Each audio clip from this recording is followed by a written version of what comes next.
What's up everybody, welcome to Money Management channel. My name is Andrei and today I'm gonna be doing an update on BABA ticker.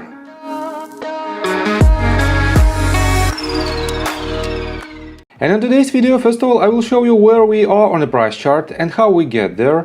Then we'll continue with the fundamental news and I will show you the latest news related to potential delisting of Chinese companies. And at the end of this video, I will share my thoughts and my technical analysis and I will show you what should we expect next. And before we get into all of that, if you guys would like to earn 2 free stocks with Moomoo valued up to $7,000, please check out that link in the description below. All you have to do is sign up for an account and deposit as little as $1. This is guaranteed free money. Full details you can see on the screen right now. So let's start with the price chart. I made my previous video right here, at this point when we broke the range of $100 and had a bounce slightly above this range, and we formed this dodgy candle. And I've told you that at this very point we don't have enough confirmation to enter long swing trade position. But from the investor standpoint, this asset is still very attractive, and first of all, definitely you should do your own due diligence in order to realize all the risks related to Chinese companies in general and BABA company in particular. And only in this case you could accumulate your position all the way down on a daily red candles.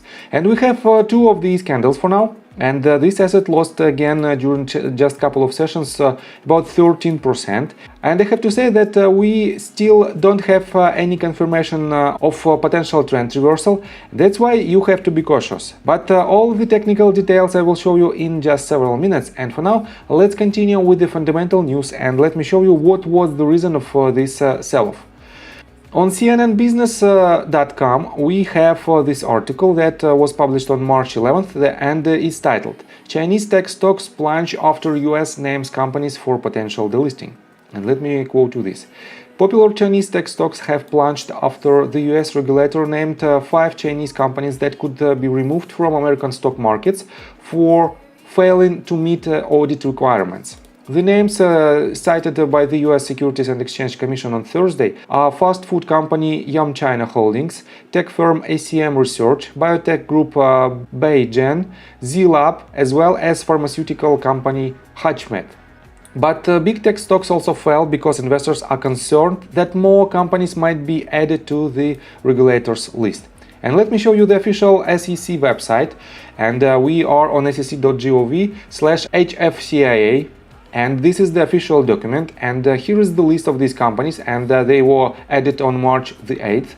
And right here you can see the date which is the issuer may submit evidence disputing and identification. And let me quote you this. Issuers provisionally identified will have 15 business days to contact Commission staff at a certain email if they believe they have been incorrectly identified and should include evidentiary support with their correspondence.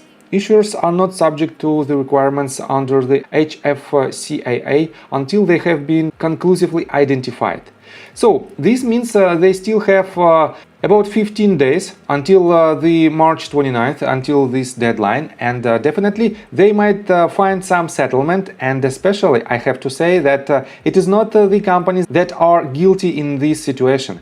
It is just a law, and the law is following. SEC has the strict rule that all the foreign companies have to disclose their financial information.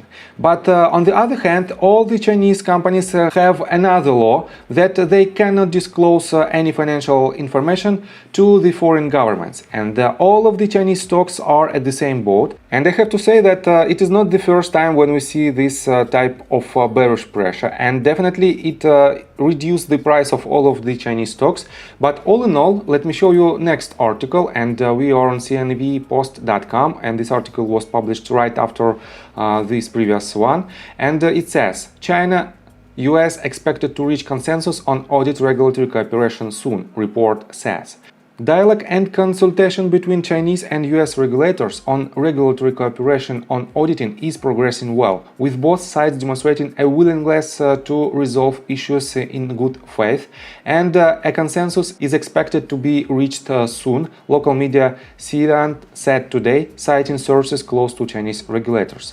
The brief report did not provide much more than that. Shares of a large number of US-listed Chinese companies plunged overnight on a list released by the US Securities and Exchange Commission that has sparked fresh delisting fears. And let me show you what the Chinese SEC, and it is a CSRC, responded. And I have to say that this is the Chinese article and it is the Google translator. We have noticed this situation. This is a normal step for US regulators to enforce the Foreign Company Accountability Act and related implementing rules. We have stated our position on the implementation of the Foreign Company Accountability Law many times before. We respect that foreign regulators straightened the supervision of relevant accounting firms in order to improve the quality of financial information of listed companies, but firmly oppose the wrong practice of some forces politicizing a securities supervision.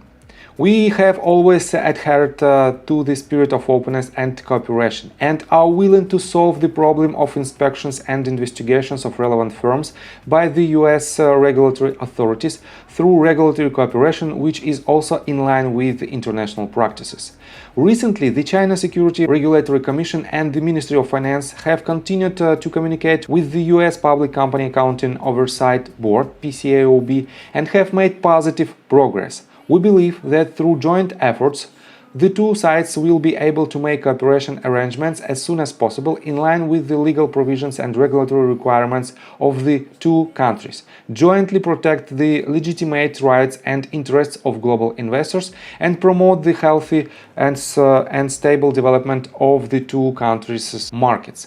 So I don't think that the risks of delisting of Chinese companies are really high. Definitely there is some probabilities, but I don't think that it is really high. And that's why all of these type of news, nothing else but just a FUD that drives the price of all the Chinese stocks down. And we have to be prepared for this and for probable new bearish pressure on the stock. And let me show you the list of institutional investors of this company, and I have some interesting detail. On my previous video, I've told you about the Norges Bank, and it opened new position for more than $65.76 million. Definitely it is quite big position, especially if you will take a look on the broader picture that all of the companies, the majority of companies reduces or closed its position. And let me show you another interesting point. If I try to find the Vanguard Group, as you can see, we have several filings and all of them made at the beginning of March. And as you can see, they added to their position about 14.10%, and the current position size is $27.69 million.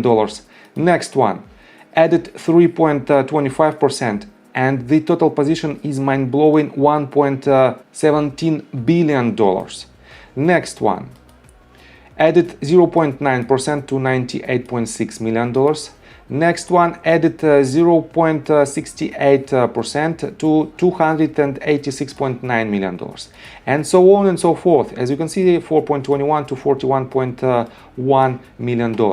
Definitely, this company, Vanguard Group, is one of the biggest funds that invested all over the world, and definitely their position of more than $1.3 billion in Alibaba is very important from the fundamental standpoint. So, and let's continue with the technical analysis, but before we dive deep right here, please subscribe to my channel, hit notification bell and hit the like button. This helps me a lot. So guys, as you can see, we still have the movement to the downside, and we consistently have lower lows and lower highs.